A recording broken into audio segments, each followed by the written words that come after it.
Oui, bonjour les amis. Alors, aujourd'hui nous allons découvrir après une nouvelle figure du Christ, son Saint Jean. Vous savez qu'on avait déjà vu la lumière, le chemin, la vérité, la vie, le pain de vie. Eh bien aujourd'hui nous allons découvrir la vigne. Voilà.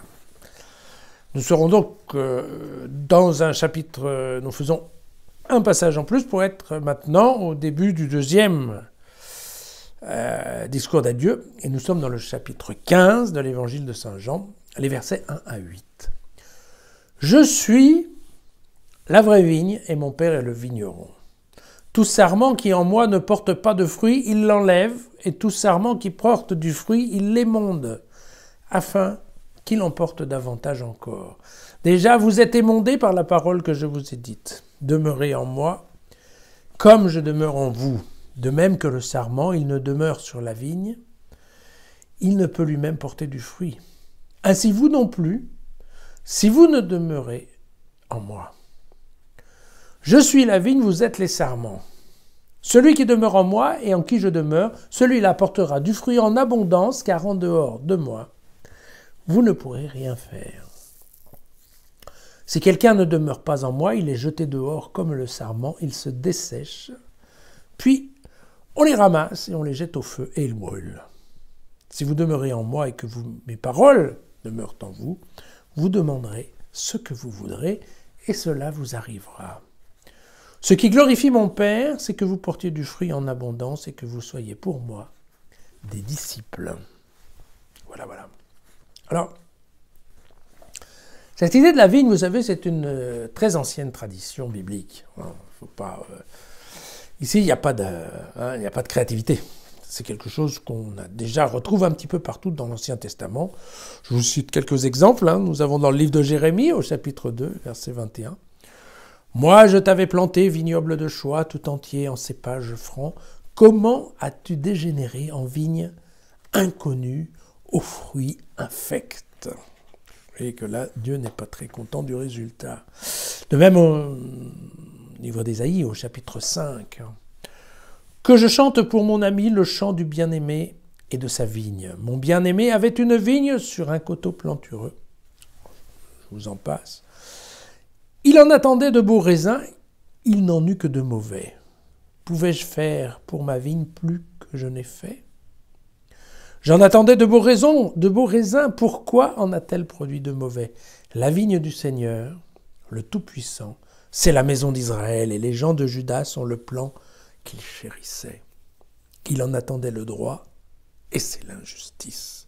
Il en attendait l'injustice, il ne trouve que les cris des malheureux. » Encore une fois, Dieu, propriétaire de la vigne, est un peu déçu du résultat.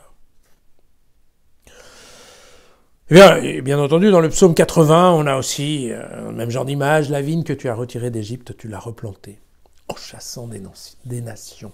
Oui. Alors, juste un truc, c'est qu'on comprend bien que chez Jean, la notion de la vigne, elle n'est pas tout à fait pareille, parce que dans l'Ancien Testament, la vigne, c'est le peuple d'Israël. Ici, non. C'est Jésus qui devient la vigne. C'est le « je suis », vous savez, le fameux « je suis » de l'Exode. Je suis qui je serai, voilà. Je suis la vraie vigne. Et donc, il y a un peu un intermédiaire qui vient se mettre, parce que de la même façon que dans l'Ancien Testament, les pieds, la vigne que Dieu chérissait, eh bien, ici c'est Jésus que Dieu chérissait. D'accord ?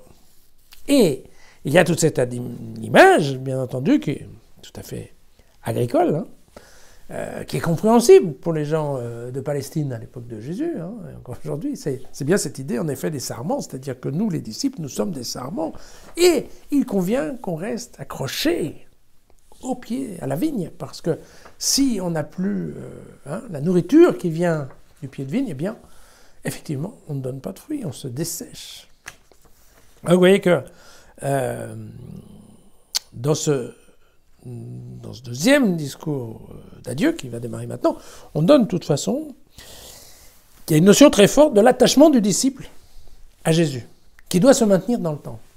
Donc effectivement, comme le discours d'adieu, c'est un discours qui est là pour traiter de l'organisation de la communauté, c'est-à-dire en fait de l'Église, hein, pour traiter de l'Église en l'absence de Jésus, eh bien vous voyez que tout de suite, il y a un message déjà très fort qui est de dire qu'une Église qui oublierait Jésus est liée à l'échec, à se dessécher, à être brûlée. Vous voyez, c'est quand même un message un peu, je dirais quand même un peu fort, non?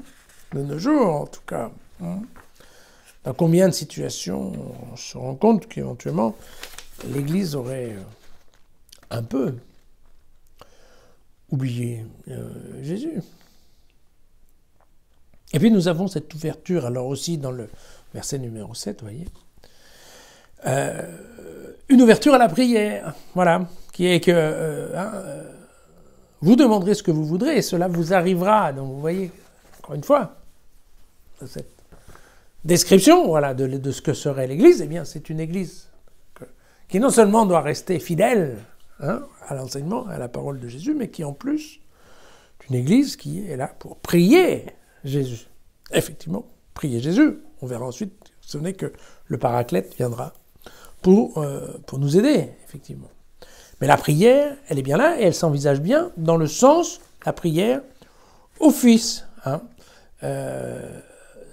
C'est important, parce que il faut que vous demeuriez en moi et que mes paroles demeurent en vous. Et c'est à cette condition qu'effectivement, quand vous demanderez, vous obtiendrez.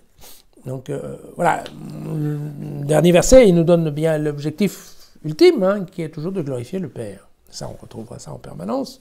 C'est le grand objectif de l'évangile de Jean, c'est la glorification du Père, c'est-à-dire de montrer le Père dans sa nature divine, en fait. C'est ça ce qui va faire que les disciples vont être porteurs de fruits. C'est si la communauté, même en l'absence de Jésus, arrive à démontrer en permanence que, eh bien, même en l'absence de Jésus, le comportement, la manière d'être et la manière de prier, en fait, de l'Église, eh bien, effectivement, ne laisse aucun doute au monde, aux autres, qu'effectivement, eh bien, il y a quelque chose qui se passe